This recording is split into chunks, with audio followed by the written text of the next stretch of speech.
Thank you, dear heart, and welcome everybody. Delighted that you're here and that we get to move forward in this awesome conversation about first century Aramaic forgiveness. Jeanie and I actually went to our chiropractor this morning, and he was having some physical challenges, so we did a little work with him and brought forward this idea, first time we've had the opportunity to do it with him, of first century Aramaic forgiveness being a way to remove from physiology energetic patterns that don't belong there. And it was kind of interesting to see his response, that it was sort of like a revelation, and yet it was sort of like, well, of course that's the sensible thing. Of course that would be it. And spoke about the breath as key, and recognizing that when we withhold breath, which was a contributor to this young man's physical challenges today, and immediately as I coached him into, so notice that all of your breath, just invite everybody to take a look, all of your breath is moving down in your belly, and it appears to be just a little less than impossible for you to vote. Now, I've got hiccups too, Jeanie. You pass them on. Thank you. And so he really noticed, as he paid attention to his breath and moved it up into his chest, how his whole body, especially his low back where there was pain going on, pain disappeared. We hadn't been able to adjust the hip that was creating pain. And after he did that, just a little bit of breath work, a little bit of energy field work, whereas the spot where his challenge was, he'd had chiropractors who'd adjusted over the last couple of days, but it just wouldn't adjust. And as he let his breath go down into his pelvis, down into his legs, all of a sudden, I hardly even had to adjust him. I just rolled him just the slightest bit, and pop, there it went, moved. Breath is such a key. You know, in the Aramaic, if you go back to the creation story, it doesn't say that, quote unquote, God sent out his spirit. It says God sent out his breath. And where we withdraw breath, we withdraw life from the tissue structure. Jeanie, I shared your story with him about the conference you took the young people to several years ago. Maybe you want to just share that story with everybody. I know they've heard it before, but this is one you can't hear too often. Yeah, I went to a youth conference, took a bunch of kids, and one of the speakers was a Jewish man, and he said that in their native language, that the name of God is not really pronounceable. It's more like the breath, like, ha.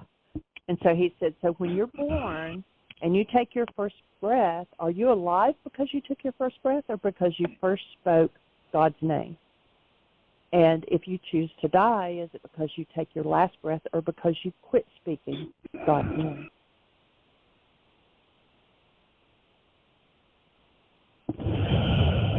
So I hold the space for everybody to choose to breathe eternally and keep the vitality of the breath alive in every cell of your structure with every breath. It's a really big deal, really key principle.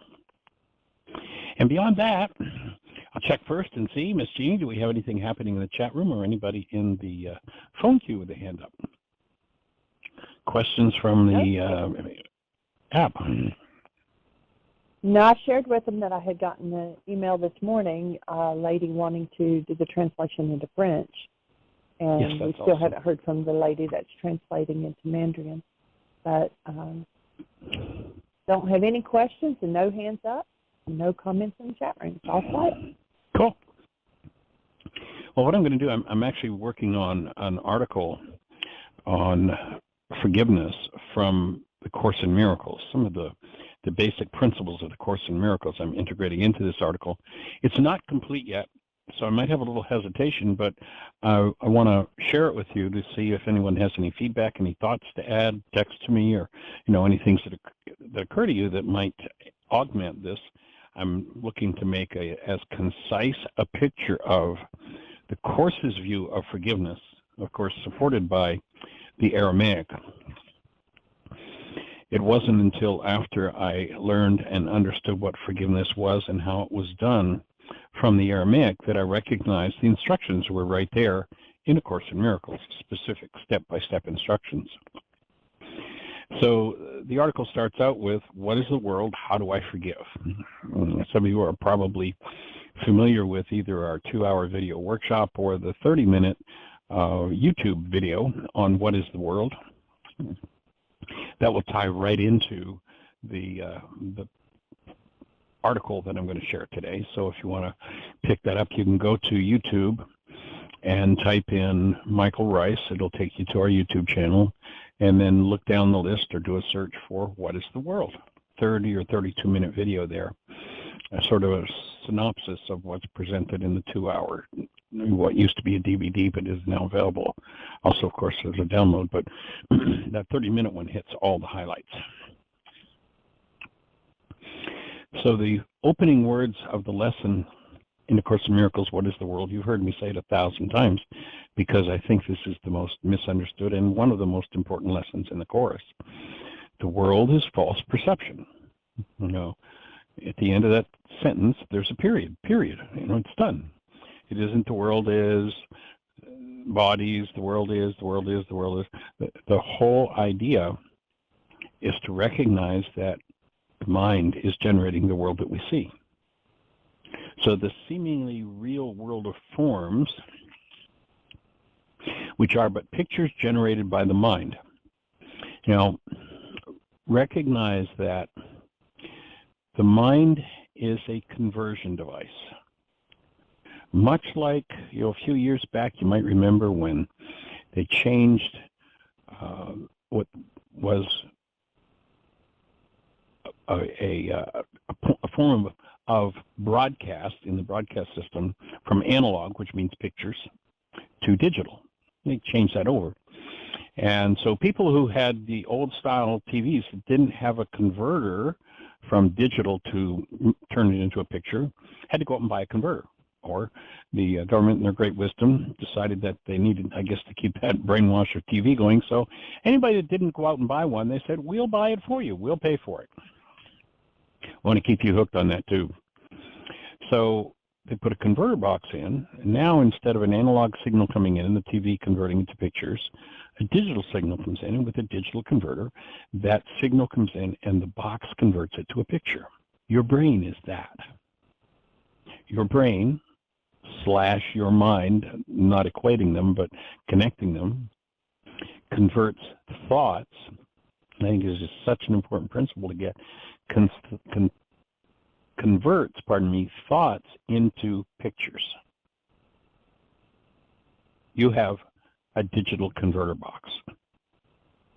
So the thoughts you think turn into the picture world that you think you see outside of you. But that's a false concept.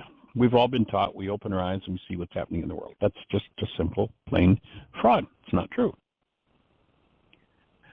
So the seemingly real world of forms, trees, bodies, what have you, are but pictures generated by a mind based on partial information separated out of the given truth, born of error. So the world is false perception, born of error. The only aim of true forgiveness is the collapse of perception and the correction of error in the mind. That's the bottom line of forgiveness. Now notice, we live in a culture that says forgiveness is about how I'm going to let you off the hook and make you feel better, make me feel better. That's it. I just need to let you off the hook for the fact that my mind is producing pain. No. The only aim of forgiveness is to collapse perception and correct the errors in the mind.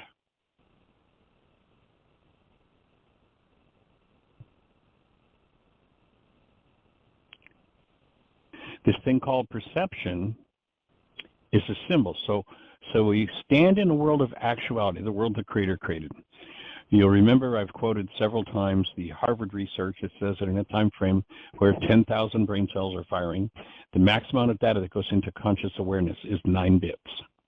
So we have this 9-bit perceptual screen, and underneath it there are 10,000 measurable units of electrical activity happening. It has been estimated that in the actual world that the senses are reaching out to, that the mind responds with approximately 10,000 brain cells firing, that the actuality may contain as much as 20 trillion bits of data. So this thing we call perception, the 9-bit mind, gives us this picture, is a symbol, so a 9-bit symbol of what might be as much as a 20 trillion bit world. So if we called the actual world as created by the Creator, truth, the 9-bit mind gives us a symbol of that actual creation. The body and all forms are appearances. They're misperceptions, constructs made by the mind out of fragments of information that we call thought disorders. So when a body shows up in some sort of pain, it is because there is a thought disorder behind that picture. If I'm feeling pain and I'm looking at the body that I call Bill over there, why am I in pain? Because of something Bill did? No. Because something's resonating in me in the way of a thought disorder that I'm putting into my brain's image of Bill.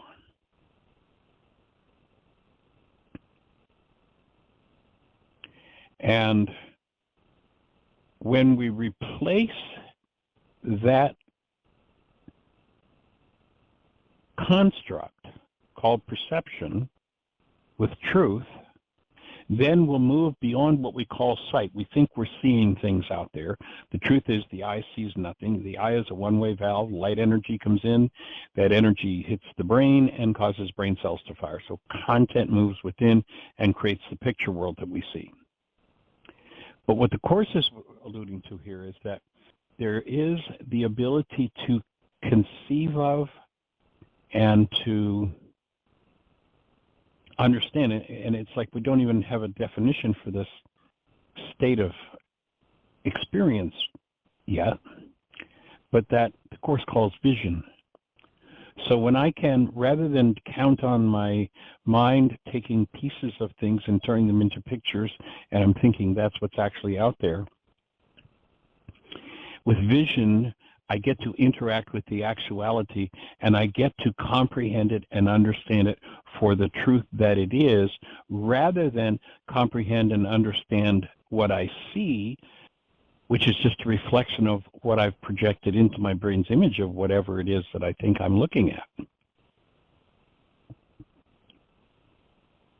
And the Course goes on here to say, and with this vision, I will look upon a world and myself with charity and love. So whatever somebody's doing, the most horrible actor, when I'm in vision, when I'm connected to active present love, then I look on everything through that filter. And this is the word that Yeshua used when he spoke of, or when he was asked the question, what's most important in the law? Incidentally, the word law not meaning the rule of a superior as our culture would teach us, but law being the way life works. What's most important? And Yeshua says, you've got to have Rachma. He didn't say love God, love neighbor as yourself. He said of Rachma for the Creator, for neighbor. And by so doing, you maintain self. So when we're living from being, then charity and compassion are present with us. So words, so the mind brings in information, and depending what that information is from the actuality that resonates, we get a symbol, a picture. Then we name that picture something with a word. So we've made up misperceptions of what the actuality is and think that the constructs our minds show us are actually true, when in fact, we have the actuality, 20 trillion bit world. We have perception, a 9-bit mind, a 9-bit picture. That's one generation away from the actuality. And then we name it, and that's 2 generations, twice removed. And The lesson, What is the World, makes the point. These pictures, generated by the mind, quote, have not left their source. In other words, any picture world that you hold is reflective of what's inside of you. And in another spot, the Course goes on to say, and these pictures produce a dense cover over truth. So if I hold some unresolved pain, rage, hate, fear, whatever it is, and the actuality in the world resonates that in me, then my perceptual mind constructs a picture out of that rage, fear, hate, vengeance, whatever it happens to be. And now my mind generates a picture that I plaster over top of and withhold the actuality from myself. And the Course gives a very succinct understanding of what that does. And it says, there is nothing so blinding as perception of form. For sight of form means understanding has been obscured. So if you're looking at something and you're understanding from what that picture is, what that construct is in your mind, you can rest assured that the actuality of whatever it is you think you're looking at has been obscured from you. So eyes, blinded by perception, the Course says, are made not to see. That nothing else, eyes are made that nothing else but form will be perceived. In other words, as long as we're looking, our brain is stuck with pictures. Pictures that reflect what's resonated in us. Pictures that reflect a partial world. And the purpose of forgiveness is to undo this blindness, literally perception, the air that covers truth. That's the challenge to be removed. And anytime you think of the word forgive, please think of removal rather than letting somebody off the hook. So if one lives in blindness of truth, how does one come to believe a lie and call it truth? Well, it's really easy. An event occurs in the world. That event, taken in by my senses, resonates certain information in me. The information that's resonated in me makes up a world of form, a world of pictures that I think I see out there, but is actually resonant within my own mind. When I insist that what I'm seeing is true and accurate, that it is truth, so I've taken a 9-bit picture and called it the truth about a 20 trillion bit world, which when you think about that's pretty silly. And by labeling it truth, I'm now living in blindness to truth. There's no room for truth to come in. So blindness to truth will remain no longer, the Course says, than the thought that gave it birth is cherished. We're back to that lesson on what is the world. So I'm drawing on different ideas from the Course, but focused around this, what is the world? Blindness to truth will remain no longer than the thought that gave it birth is cherished. In other words, if somebody comes along and resonates in you a thought of that's based in hostility, then you'll produce a picture and you'll swear that the picture holding the hostility belongs to whoever you think you're looking at. And when you do, then you're sure that that attribute belongs to someone else while you're the person who's feeling it. And it's based on thoughts resonated by something that happens in the actuality. And so let's say it's an angry thought. And you say, well, okay, I'm ready to get rid of all my anger and fear. I'm ready to be done with it. I'm ready to get into the actual world of the Creator. Yes, yes, yes, I'm ready for it. But in order to have that, you have to give up this rage-based thought. But your rage-based thought is something that you think protects you. And so you want to make sure, just in case at some point in the future, I need it, I'm going to keep it. Now, you may say, oh, I don't want to deal with this rage anymore. I want to be finished with my rage. I want to be out of rage. I want to be done with it. But just let me keep enough of it to protect myself. Well, now what you said is you cherish that rage-based thought, and it can't be removed from you. And so you're going to tend to continue to generate a world based in that rage-based thought. And one day it might look like Bill, and another day it might look like Carrie, and the next day it might look like Hortense, and then it might look like Mary and Charlie and anybody else that's handy. Or it might even be, that thought might even be used to help your brain to build its brain's picture of you as you look in the mirror. So it's time to be willing. Am I willing to give up that lesson in the Course that says, in my defenselessness, my safety lies? I actually like to add another word to that. In my defenselessness, my power and safety lies. So am I willing to move to a place where I give up every thought of attack in order that defense can disappear? So what does it take to rid ourselves of the thought that generates the appearance of form, this fake but real-looking world?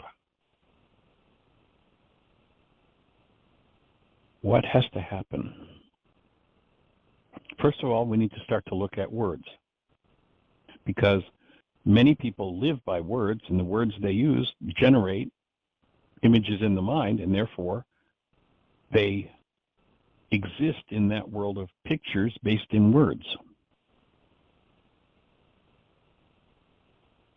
And the Course refers to that as the world of darkness.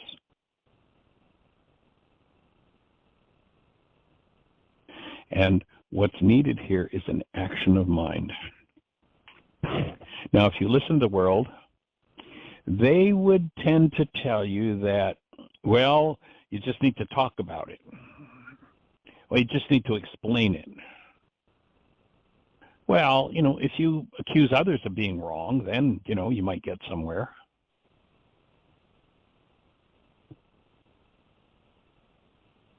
Or we could argue using symbols of symbols, words. Do you think any of that's going to work? None of the above. Explaining, trying to understand, or figure out the world of false perception with words is 100% futile. You remember from the codependence work, for those who are in the codependence intensive, the number one pseudo-solution of the non-being mind is, if I could just figure this out. Well, you can't figure it out. So resolving pain or held traumas through any of the mechanisms I just talked about, that I just listed, is a total waste of breath. Another thing to understand here is that all perception, that is form, and words, symbols of form, are autobiographical. In other words, they tell us first about the content of our own minds before they tell us about the world that we think we're looking at. And when you think about, the pictures in the mind are symbols, words are symbols of symbols, it's pretty silly to think that symbols of symbols made up by us are going to explain the truth of what's actually going on. It's never going to happen. The reverse is true. It's going to be the collapsing of those things that will take us to the point where finally vision will be available and healing occurs. So the Course talks about the fact that there's a universal experience. Can't be done with theology, can't be done with words. This universal experience of love is the answer to the question. And where to put that in some sort of logical sequence, we're trying to make it logical. It isn't a logical process. It isn't an intellectual process. It isn't going to happen by figuring it out. The Course says that universal experience is beyond what can be taught, and that only the actual work of forgiveness can do that. From the section on the clarification of terms, the Course says, words cannot express what lies beyond them. Now, if we've endowed words with this magic power to teach or even speak the truth, will get lost in that world of words and void the experience of love the Course aims at preparing us for. Viewing words, being known for our much speaking, and leaving forgiveness undone leaves us filled with and hypnotized by words instead of the direct experience of the presence of love. Now again, our words and perceptions always tell us more about the content of our own minds than the world we think we're looking at, and that we pretend is outside of us. Perception is but a construct of the mind and exists nowhere but in the mind of the perceiver. The fact that perception comes from a particular mind is infallible proof of what is in that particular mind. As the Course says, I've given this all the meaning it has for me. Now, the meaning that my mind shows me for something may or may not describe actually what's happening for another. The one thing we can be assured of is that it is always accurate about the content of my mind. Now, I can approach something from one of two places. In order to, there's an old saying in the AA circles, if you spot it, you got it. Now, there are two positions from which you can spot something. One, you've resolved it. You've worked through the energy that's needed to be cleaned up around it. And two, you haven't touched it. If you have resolved it, then you'll see something happening because you've been there, done that. That's how you got the brain cells. That's how you can see it. But if your physiology remains totally and completely relaxed and you're in a perfect state of serenity, then you've got something that you've worked through. On the other hand, if you're all upset and disturbed and about something, you spot it because you got it. And of course, the mind wants to, people who are members of the one world religion of blame, it's all everybody else's fault, or talking about somebody else in that situation. But the content that my mind is showing me tells me something about me. And when I'm open to that, things change. Now, each person wants to, or tends to at least, want to make the denied, the dissociated, and disturbing and painful meanings they hold that they feel or cannot face directly true about others. And that's why they're projected. And projection works when I deny something. When I deny it, I dissociate from it. When I dissociate from it, if something comes along and resonates it, I never see the underlying energy, but I see the end result. I see the picture connected to that. Only now, because I'm blaming you, I see the picture connected to my brain's image of you. And I'm sure that it must be your fault or your problem.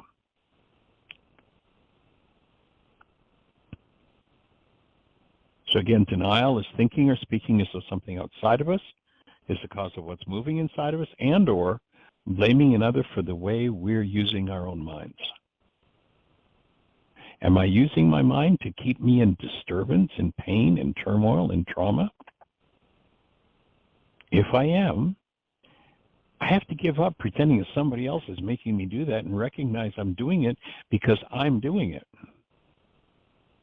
So when we play the game of you made me mad, you made me sad, you hurt me, that disturbs me, I'm only thinking or feeling it's because of you, it's liar, liar, pants on fire. It's just not true. I'm thinking it because, and truly it isn't an act of thinking, but we call it that in the world. This is moving in me because it's in me. When I stop thinking, oh, I'm only feeling so bad because look at how you looked at me. Look what you said to me. That's why. No, excuse me. It's you that's using your mind to create all that trauma. What if you just forgave it? What if you just gave it up? How much easier would life be? How much more fun would it be if I'm willing to own and quickly give up and in partnership with someone who's willing to own and quickly give up those things rather than, no, I'm going to stay in this misery because of what you did. No. The day that I own that I'm staying in this misery because of what I'm doing, I now have a mechanism for working through it because I can now start to see the evidence that makes it mine and start to forgive that evidence, start to move through that. So the conversation about projection needs to go. You made me sad. You hurt me. That disturbs me.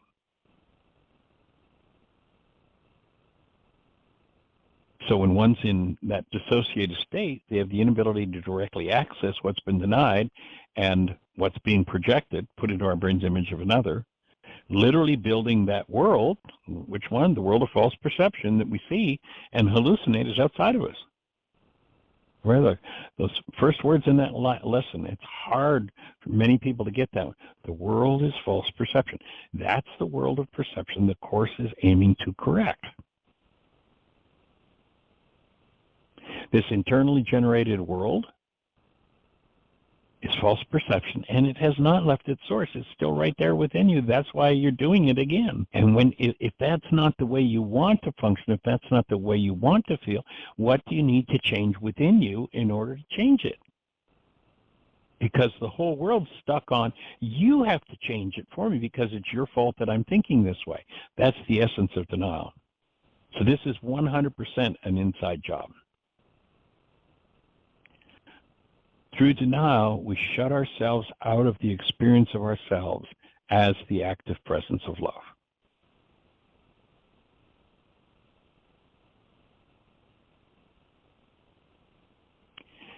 That's what cuts us off from it. So a good question to always ask yourself is, if they're the one with the problem, why am I the one with the pain and disturbance?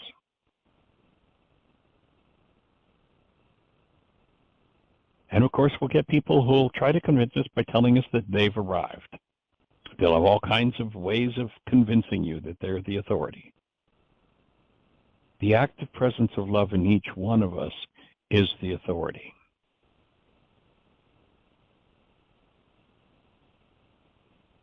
Does that make sense?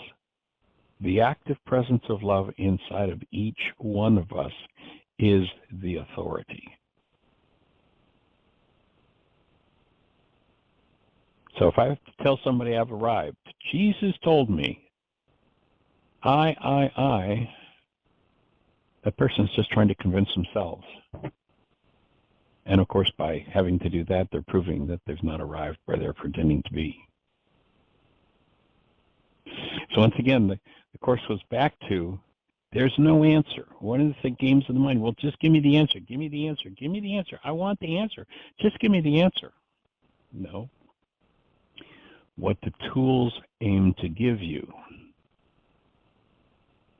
The tools aim to give you is not an answer, but an experience of the presence of love. A result of forgiveness.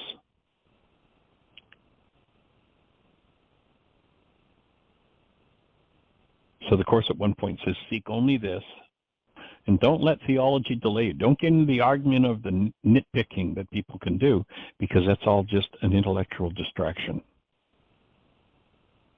So how do you do this thing called forgiveness? Well, if you go to chapter 5, paragraph 6, section 7,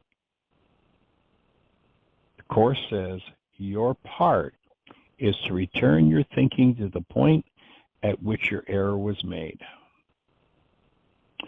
Oh, gee, does that mean I have to lay on the psychiatrist's couch for 25 years and find the deep, dark, dirty, nasty thing that happened to me? Then it'll be okay? No, that's searching through memory for it.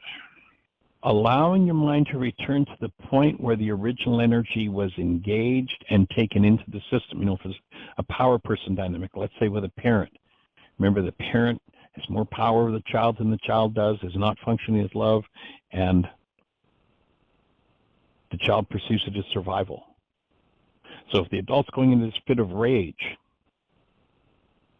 how do I remember if I'm in rage today, how do I remember? How do I get to that? I don't do it through memory, I do it through forgiveness. It's a function of forgiveness. So the Course says your part is to simply allow all obstacles that you've interposed between you, the son or daughter of the Creator, and the Father. Allow those things to be removed, quietly removed, it says, forever.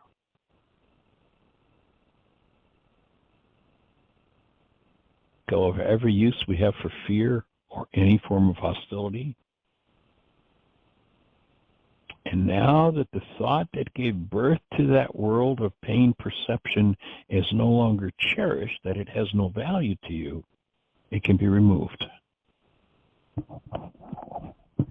If you have the slightest use for either a thought of attack or defense, it can't be removed from you, even if you want it to be removed. So all that needs to be done is to collapse the world of false perception. In the lesson on the two worlds, the Course says forgiveness is the only single-edged sword that accomplishes the curriculum of the Course. Forgiveness removes content. So the world, we started this lesson out, what is the world? The world is not a place, it's not a thing, it's not a body, it's not trees, it's not stars, it's not what you're trying to forgive. It's a state of mind. It's a state of false perception. The place that we've been trained is out there is not. It's a trick. No material world exists except it's a hologram reflecting a state of mind that this particular lesson says is born of error. So this world of pictures is a construct made up out of errant, unresolved past thoughts in a mind. The material world, what we call stuff. Let's listen to Einstein here.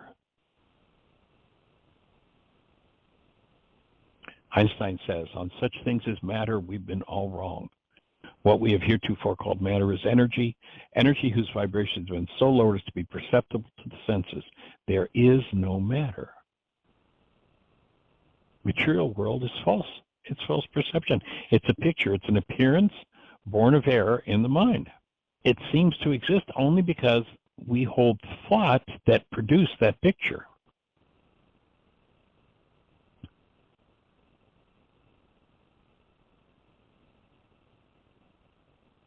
So we hold the thoughts that produce the picture of the world of pain perception that we think is imposed on us from the outside. We think we see it, but in fact what we see is a hologram generated by the mind. It's an holographic projection based on unforgiven content acquired in the past, generations and generations of it. There's no life in the holograms.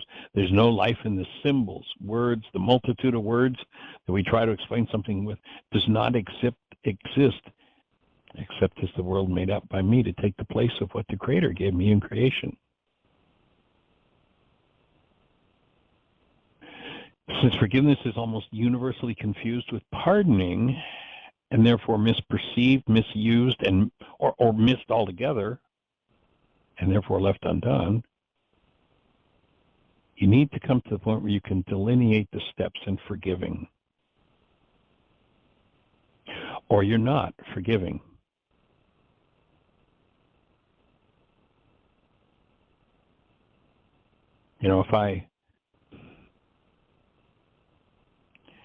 Let's imagine that somebody asks me what I do to drive a car.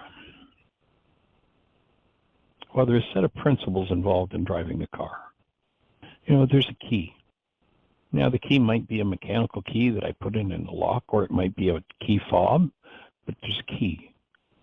The key makes a connection, turns the ignition on. There's a starter motor, unless it's an electric car, and then I just need to open the pathway for the electricity to flow through it. I don't need to start anything.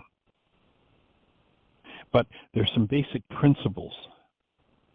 Driving a car, it's got wheels. Well, gee, is it 8 wheels or 4 wheels or 3 wheels? Well, there are all sorts. But there are basic principles involved. I find it understanding that you can ask 99.9% of people how to forgive, and they'll say, oh yeah, I forgive. And when you say, how do you do that? They can't say a word about it.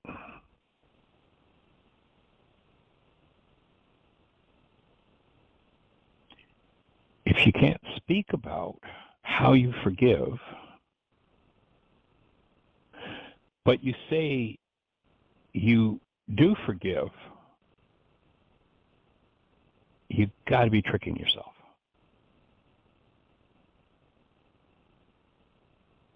Now, the world, again, this world between our ears, false perception, born of error that has not left its source, the Course says, but demonstrates an ancient truth. You will believe that others do to you exactly what you think you did to them, but once deluded into blaming them, you will not see the cause of what they, your projections, do, because you want the guilt to rest on them. How childish is this petulant device to keep your innocence? By the pretense of pushing guilt outside of yourself. Putting it outside of yourself means putting it into an image in your brain that you think is outside of you, but never letting it go. Projecting it into your brain's image of someone, but never letting it go. So the healing process requires looking within. Carl Jung says it beautifully. Those who look without dream. Those who look within awaken.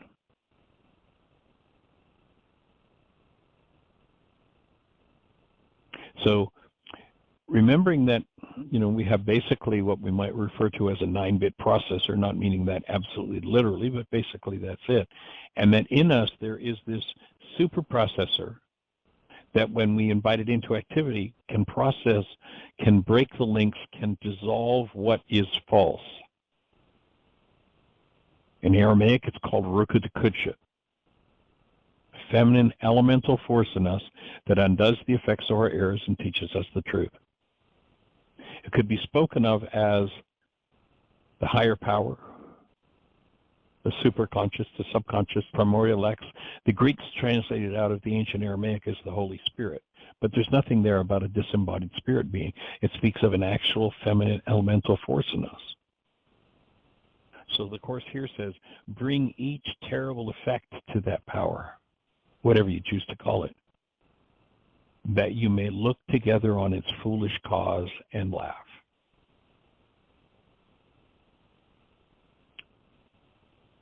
And then the Course goes on to say, the secret of healing is but this.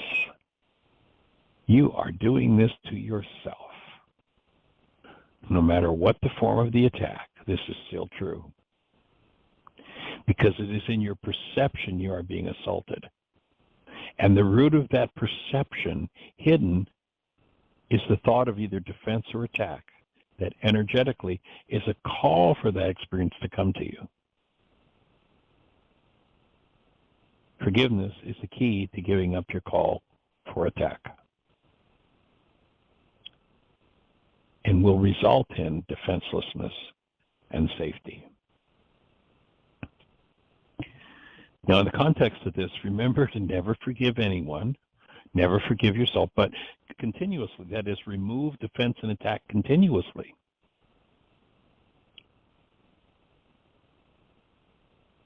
You're going to have to ultimately, if you have a mind that's in pain and turmoil, you're going to have to do the thing that you're most terrified to do, and that is, and this is a quote from the Course, you may wonder why you must look upon your hatred and realize its full extent. You must uncover the part of your mind that you've hidden from yourself that produces this whole world, this whole construct called perception. So the only question, and it can be framed in several different ways, is how do I collapse this world of false perception? How do I forgive? How do I remove this loveless world of holograms that are so detailed and real from my mind? Interesting statement in Lesson 247, forgiveness is the only means whereby Christ's vision comes to me. Without forgiveness, I'm still as blind as, and I see these projections rising to attack me. How is it done? In Lesson 164, we're told, if I remember correctly, it's paragraph 8 in Lesson 164, open the curtain in your practicing by merely letting go all the things you think you want. Notice that you're never upset about something as long as everybody's fulfilling all the goals you have for them. Notice you're only upset when someone violates a goal that you hold for them. You only get angry with people. You only become disturbed with people, or you pretend to be angry with people and disturbed with people. Really, it's just anger and disturbance in your own field. But the only time that you're an upset, unless you're just a generally miserable person, is when someone isn't fulfilling the goals that you hold for them. So here's the core of forgiveness a la first century Aramaic Yeshua and the Course in Miracles, lesson 164. Open a curtain in your practicing by merely letting go all the things you think you want. In other words, you cancel your goal. In Aramaic, the word forgive is shebag, and it literally translates to cancel. Course refers to your goals as your trifling treasures. You know, if you recognize that you've given over the truth of your being as this awesome created essence of love to some sort of disturbance and upset, and you think you can regain it, you know, if you think you can regain the truth of your being, the thing you really want, if you think you can restore yourself to the active presence of love,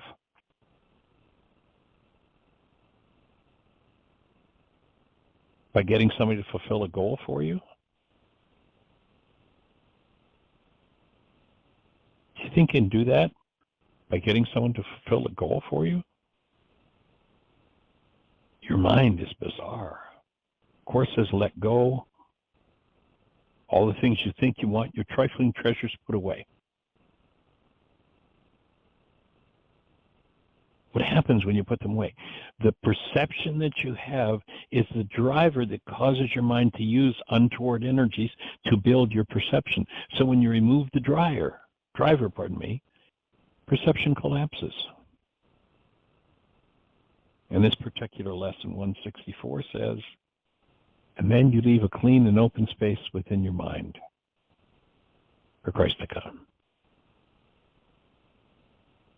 This and only this is the core of how you forgive.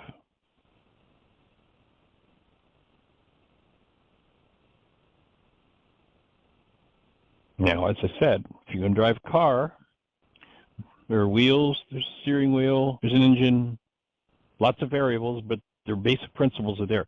If somebody tells me, oh, I just forgive by, well, you know, I just kind of remember that, you know, the offense never happened. That's an answer I've heard from people. Excuse me. No, that's remembering that the offense never truly happened. That's not forgiveness. I mean, when I've asked people, and I've asked many, many, many people, how do you forgive? They'll tell me they have. And they'll go, well, you just forgive. No, there are steps to it. There's an object of attention. There are steps to forgiveness. There's an object of attention. Somebody or something you're focused on, perhaps yourself, perhaps the world situation, perhaps a particular person. And you have a goal for them, your trifling treasure. Now you put it away. You cancel your goal. In Aramaic, the word forgive is shebag. It means to cancel. You cancel your goal. And now that your trifling treasure's put away, your pained perception, the whole false world that you've generated, collapses in on itself. And when it collapses in on itself, it gives you access to the memory of what's beneath the pain. And now that you have a clean and open space where perception usually shows up, the pain is dissolved by the active presence of love.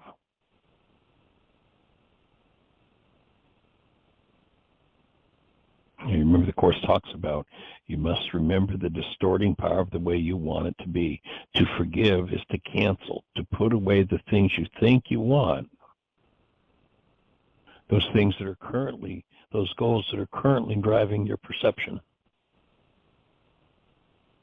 When your perception collapses, it collapses as a result of canceling the goal that drives it. And at least for an instant in that moment, your alter, your conscious mind, the place you can alter, not A-L-T-A-R, but A-L-T-E-R things, is left free of what you placed on it. Collapsing in on itself, the root of your perception is exposed, and if love is present, that root dissolves automatically, instantly. There are a variety of ways to do this. This is how it's done. And then what the Course says is the world you do not want is brought to the one you do. And when that errant thought is brought forward in the presence of active love, it is dissolved and forgiveness occurs. It is removed. Check out the lesson, What is the World, on our YouTube channel, and create the best year yet of your eternal life. It's an awesome gift to give the world, and blessings. Bye-bye.